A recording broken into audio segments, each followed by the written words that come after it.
నరేంద్ర మోడీ గారిని మరోసారి ప్రధానమంత్రి చేయాలని చెప్పి ఆలోచనతో తెలంగాణ భారతీయ జనతా పార్టీ రాష్ట్ర శాఖ శ్రీ కిషన్ రెడ్డి గారి నేతృత్వంలో విజయ సంకల్ప యాత్ర పేరుతో బస్ యాత్రను ప్రారంభించడం జరిగింది. దానిలో భాగంగా ఈరోజు ఈ నిర్మల్ కు రావడం జరిగింది.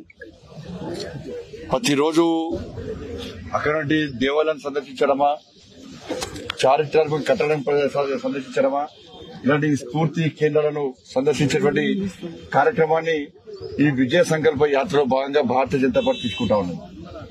సీనియర్ కార్యకర్తలు కలవడం, అనేక రకాల కార్యక్రమాలు తీసుకుంటా ఉన్నాం. రోడ్ షోస్ కానీ బహిరంగ సభ నిర్వహించే ప్రయత్నం చేస్తున్నాం.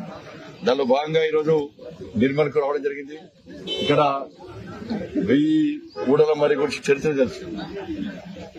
ఇలా రామ్జీ గోండ్ వాళ్ళ కొమరం భీమును స్ఫూర్తి తెలుసుకుని ఇటు బ్రిటిష్ ఇటు నిజాం పాలకులకు వ్యతిరేకంగా యుద్దం చేసినటువంటి ఒక గొప్ప వ్యక్తి రామ్జీ గోండ్.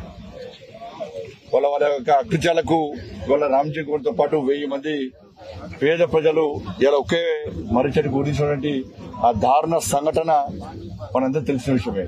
కానీ దురదృష్టవశాత్తు గతంలో ఈ రాష్ట్రాన్ని పాలించినటువంటి బీఆర్ఎస్ పార్టీ కేసీఆర్ కుటుంబం అలాంటి అమరవీరుల యొక్క త్యాగాలను స్ఫూర్తిని పూర్తిగా తెరమరుగు చేసి మేమే వీకెనం, మేమే వచ్చినాం, తెలంగాణను మేమే సాధించామని చెప్పి కేసీఆర్ కుటుంబం ఇలాంటి వీరుల చరిత్రను తెరమరుగు చేస్తుంది. కాబట్టి మన 1000 ఊళ్ళ మరి యొక్క చరిత్రను బయటికి వచ్చింది భారతీయ జనతా పార్టీ. గతంలో కిషన్ గారి యాత్ర గాని, లక్ష్మణ్ గారి యాత్ర గాని, నా పాదయాత్ర సందర్భంగా. కాబట్టి ఈ రోజు కూడా అమిత్ షా గారు కూడా నా పాదయాత్ర సందర్భంగా అమిత్ షా గారికి వచ్చి 1000 ఊళ్ళ మరి సందర్శించి ఆ చరిత్రను సమాజానికి తెలిపినటువంటి వ్యక్తి అమిత్ షా గారు.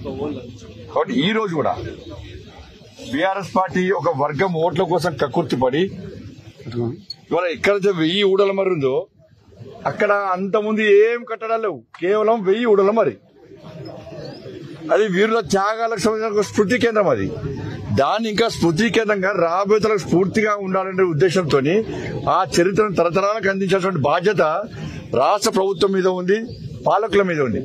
మేమే తెలంగాణ వాళ్ళం, మేమే తెలంగాణ తెచ్చి చెప్పుకున్న కేసీఆర్ ఈరోజు 1000 ఊడల మరిని అక్కడి తొలగించి ఆ ప్రాంతం కాకుండా వేరే ప్రాంతానికి ఇవాళ ఆ స్మారక స్తూపం కడితే ఇవాళ ఇక్కడ ప్రజలు ఎట్లా ఒప్పుకున్నారు? ఇప్పుడే మహేష్ రెడ్డి గారు, నాకు కూడా వాస్తవానికి ఇప్పుడే మహేష్ రెడ్డి గారు ఏం చేశారు? అసలు ఎక్కడ స్థలాన్ని వదిలిపెట్టి ఒక వర్గం ఓట్ల కోసం ఎవరో బాధపడతారని చెప్పి ఏదో ఒక చిన్న కట్టడాన్ని సాగుగా చూపెట్టి స్థలాన్ని మారిస్తే ఊరుకునే పార్టీ భారతీయ జనతా పార్టీ కాదు. మీ చరిత్రను తెరమరుగు చేస్తే మీ చరిత్ర లేకుండా చేసిండు తెలంగాణ ప్రజలు. గుర్తుంచుకోవాలి, బీఆర్ఎస్ పార్టీ మీరు తెలంగాణ వీరుల చరిత్రను తెరమరుగు చేసే ప్రయత్నం చేస్తే మీ చరిత్రను మొత్తం లేకుండా చేసింది తెలంగాణ సమాజం.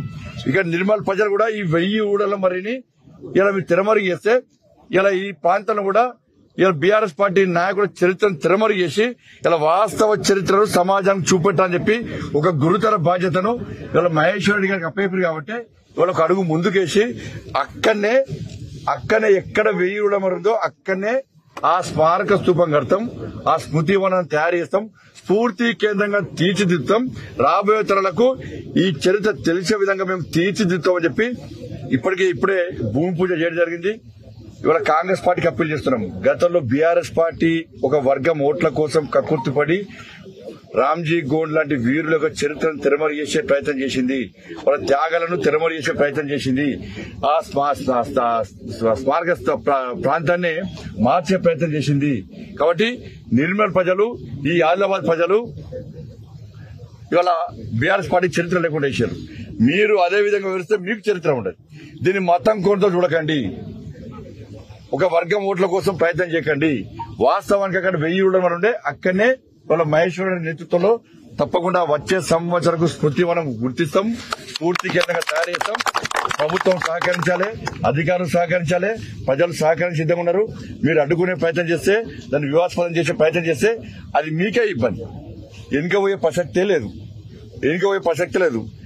మేము రాజకీయ స్వార్థంతో గడతలేము. ఇవాళ ఇక్కడ మహేశ్వర రెడ్డి గారిని ప్రజలు గెలిపించారు కాబట్టి తప్పకుండా చరిత్రను తెరమరుగు చేయకుండా చరిత్రను కాపాడే ప్రయత్నం మీది. ఓట్ల కోసం కాదు. మీరు ఓట్ల కోసం ప్రయత్నం చేస్తే మీ చరిత్ర కూడా తెరమరుగైతే రాసి పెట్టుకోండి. వివాదాస్పదం చేయకుండా దానికి ప్రభుత్వం సహకరించాలి, అందరూ సహకరించాలి. ఓట్ల కోసం కక్కుర్తి పడితే దానికి ఏ విధంగా గుణపాఠం చెప్పాలో భారతీయ జనతా పార్టీ కార్యకర్తలు సిద్ధంగా ఉండాలన్న విషయాన్ని గుర్తుంచుకోవాలి. భారత్ మాతా కీ జై.